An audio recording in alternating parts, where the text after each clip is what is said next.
Good afternoon. You're watching CNN News 18. This is the Breaking News Show. Happy Dussehra. Thank you for joining us here on the show.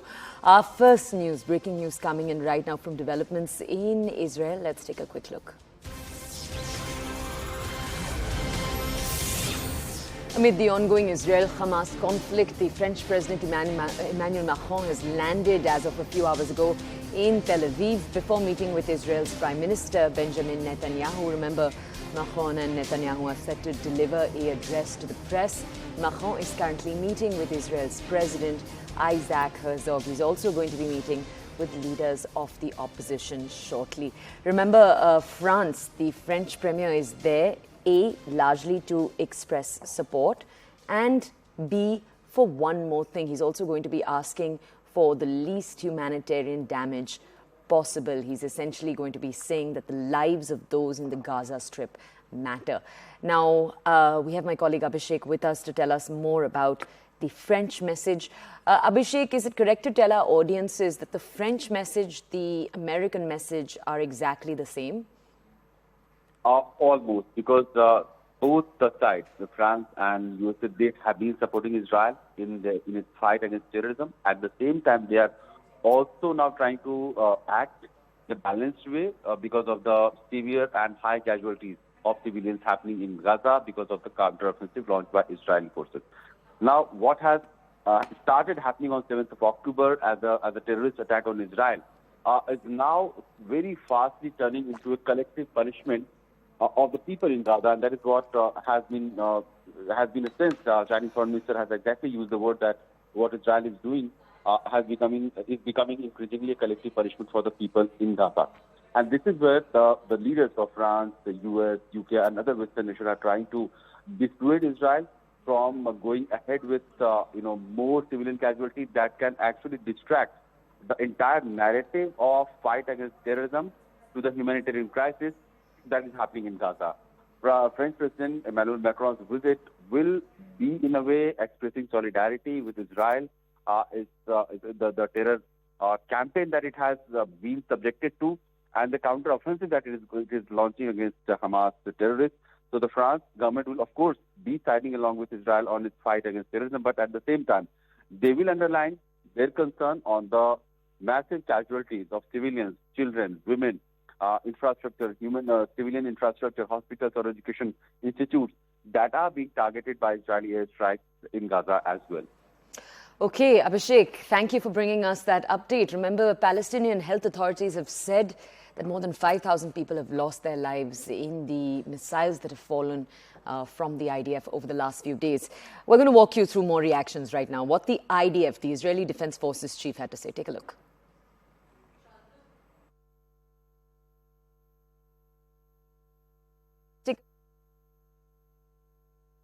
On the ground, bringing us ground reports from across Israel, from the Israel-Gaza border, has to say.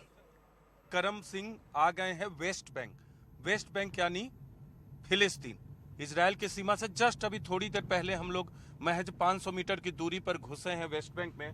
और जब Israel से आप West Bank में घुसते हैं तो यहाँ की तस्वीर आपको बिल्कुल अलग हो जाती है। कितना विकास दोनों के बीच में है वो फर्क यहाँ साफ दिखता है। आप देख सकते हैं, आपको दिखा रहे हैं, ये सड़कें जो हैं फिलिस्तीन की हैं, वेस्ट बैंक की हैं।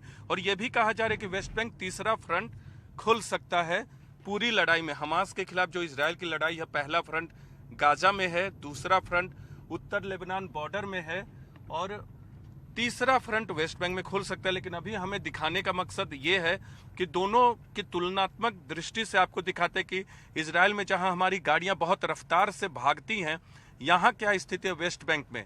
वेस्ट बैंक में गरीबी बहुत है, गाजा में बहुत गरीबी है, पर कैपिटा इनकम इजराइल और फिलिस्तीन के बीच कोई तुलना नहीं है। बहुत बड़ा फर्क है, जमीन आसमान का फर्क है। और यहाँ देख सकते हैं, चाहे इमारतों की बात करें, जहाँ गगनचुंबी इमारतें हैं, अच्छी अच्छी इमारतें आपको इजराइल के अलग अलग दूसरे शहरों में भी दिखेंगी। यहाँ का जो स्ट्रक्चर है वेस्ट बैंक का, वो बिल्कुल अलग दिखता है। गरीबी है, बहुत विकास नहीं है। हवाई हमला लगातार गाजा पे कर रहा है इजराइल और दूसरी तरफ जमीन से भी मार कर रहा है, लेकिन अब तक जमीन से घुसा नहीं है गाजा में। ये उस लोकेशन की एक तस्वीर आपको दिखा रहे हैं जो इजराइल और गाजा के बॉर्डर पे है। आप ये देख सकते हैं किस तरह से तोप टैंक बख्तरबंद गाड़ियां यहाँ सारी तैयारी, और यहाँ से बीच बीच में हमला किया जाता है। जब लोकेशन का पता चलता है तब हमला किया जाता है। और ये देखिए तमाम जो मिलिट्री की गाड़ियों के अलावा जो तोप में गोला भरा जाता है वो भी यहाँ से आपको दिख रहा है।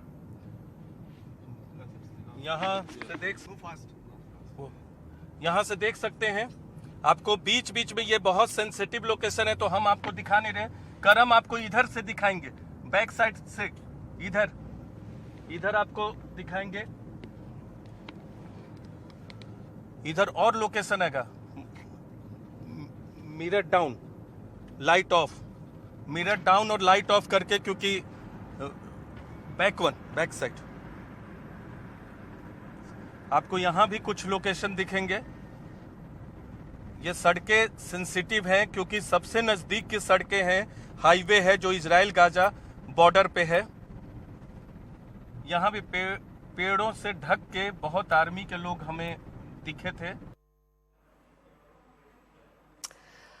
All right. Remember, Palestinians are living in two areas, the Gaza Strip that we've been focusing on and the West Bank. In the West Bank, there are about 2.7 million Palestinians. Neeraj Kumar gets you this ground report from the West Bank on the entry and the exit permit regulations that are being allowed. Take a look.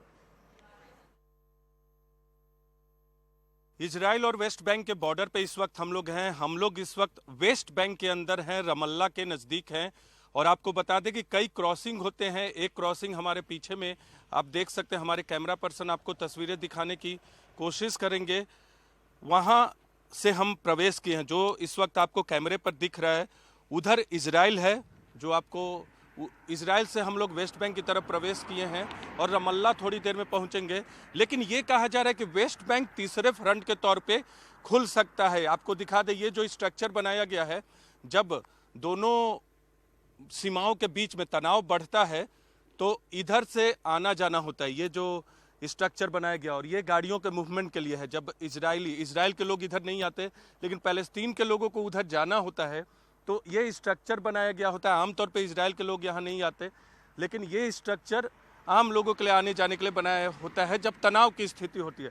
और इस वक्त देख सकते हैं आपको ये तमाम जो शहर दिख रहे हैं, इसमें इधर इजराइल के शहर दिख रहे हैं, वहाँ भी सामने में इजराइल है, और इधर आपको पैलेस्टीन का शहर दिख रहा है, यानी ये वेस्ट बैंक का शहर है। तो हम हर जगह से आपको रिपोर्ट करते हुए दिखा रहे हैं कि किस तरह की स्थिति है। तनावपूर्ण माहौल में हम वहाँ तक आपको ले जा रहे हैं जो इजराइल के बॉर्डर से लगते हैं।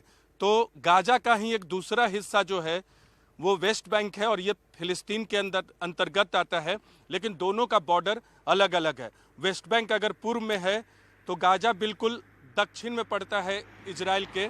और इस वक्त हम लोग वेस्ट बैंक से आपको बता रहे हैं कि किस तरह से बॉर्डर क्रॉसिंग करके हम लोग पहुंचे हैं।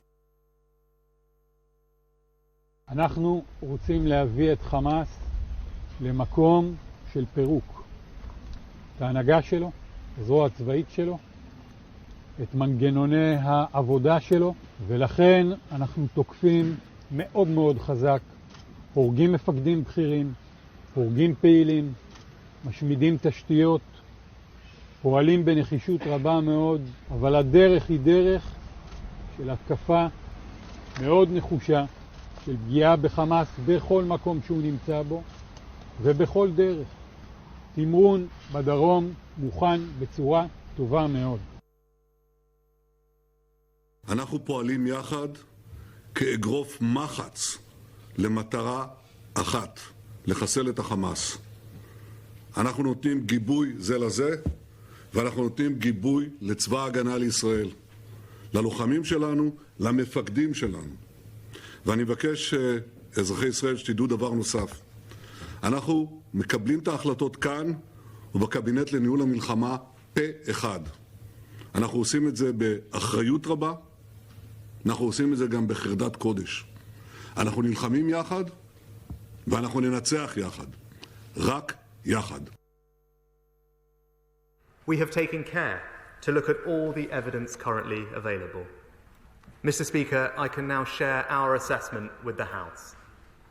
On the basis of the deep knowledge and analysis of our intelligence and weapons experts, The British government judges that the explosion was likely caused by a missile, or part of one, that was launched from within Gaza towards Israel.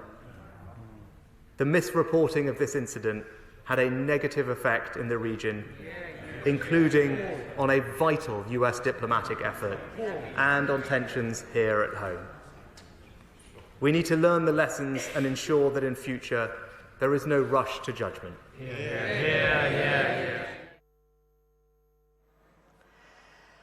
Okay, the other growing story that we are covering within the same region, Hamas had taken, according to the Israeli Defense Forces, more than 222 people hostage over the last few days. Now, you might remember that there are a mix of Israelis and other nationals from America, France, and the UK that are all with with Hamas as we speak. Now, we're going to go to that story in just a second. My colleague Siddhant bringing you this interview. First, take a look. In Britain, they understand, in Germany, of course, they understand that we are fighting for our values, for our common morals, and this is why we are getting this support from worldwide leaders regarding our ongoing battle against terror. And I think that what we are seeing today with the visit of Macron, what we are about to see in the next few days from other world leaders that are bound to come to Israel, is a firm support of Israel and a very staunch position regarding the return of the kidnapped people, some of them with other citizenships, some of them are Israelis, some of them are soldiers. We are fighting to bring them home, and we are fighting in order to depose Hamas from controlling the Gaza Strip. Okay, since you have spoken about the hostages, I have been listening to some of the Hamas leaders. They are coming in media and making statements, and perhaps the sense that they want to give out is that that they are ready to return the hostages for a ceasefire. Do you really see Israel arriving at this decision if tomorrow, perhaps through some interlocutor, this proposal comes to Israel? There is not going to be any ceasefire till the moment that Hamas will cease to exist. This is something that we are very, very firm about that. And this is something that Israel, the Israeli government and the Israel Republic will not receive nicely or at all. We are in a fight against Hamas that was slaughtering our citizens a few weeks ago. And for us, if they want to return our citizens in order to receive, I don't know, perhaps some kind of legitimacy, or perhaps to show some human face in this atrocity, by all means. But we don't buy that. We don't think that they can clean their conscience by releasing the hostages and the kidnapped people that they kidnap. I remind you, there are dozens of children right now being held hostage in the Gaza Strip. Children, 4 years old, 6 years old. Some of them are orphans by those terrorists. So we are not buying their actions as a positive act. We see them only as something that is trying to play the world perception in that sense, in order to perhaps that people will look at Hamas as not as a terror organization, but we all remember that Hamas is worse than ISIS, and this is what we are focusing on. Okay, then Yossi, what about the families of those who have been taken hostage by Hamas? Perhaps we were expecting ground invasion, ground operations to start, and it's been almost 15 days, if I'm not mistaken, when the ground operation was announced. But we are not seeing that happening. What is the reason of this delay? And perhaps is Israel buying more time? Is Israel looking at some sort of a green signal from some nation, or Israel is preparing, or perhaps the reservists, those who have reached Tel Aviv, they are being trained? What is the reason that why ground invasion, ground operations have not started yet? I think that we don't need to announce Hamas when we are going to start our land maneuvers because this is something that is being planned in the government with the very tight coordination with the security forces. And we will have the land maneuver in the right time.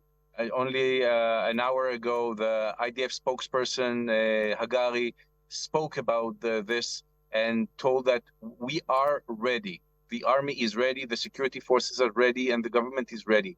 The minute that we will think that the option to go out and start this maneuver, it will happen. We don't need to announce it. We don't need to alert the other side about our plans. And of course, we are in full coordination with our allies in some fields.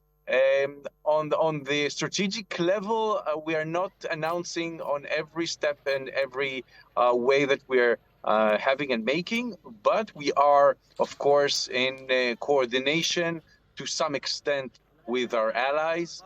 And I'm sure that when the land maneuver will start, we will all notice that.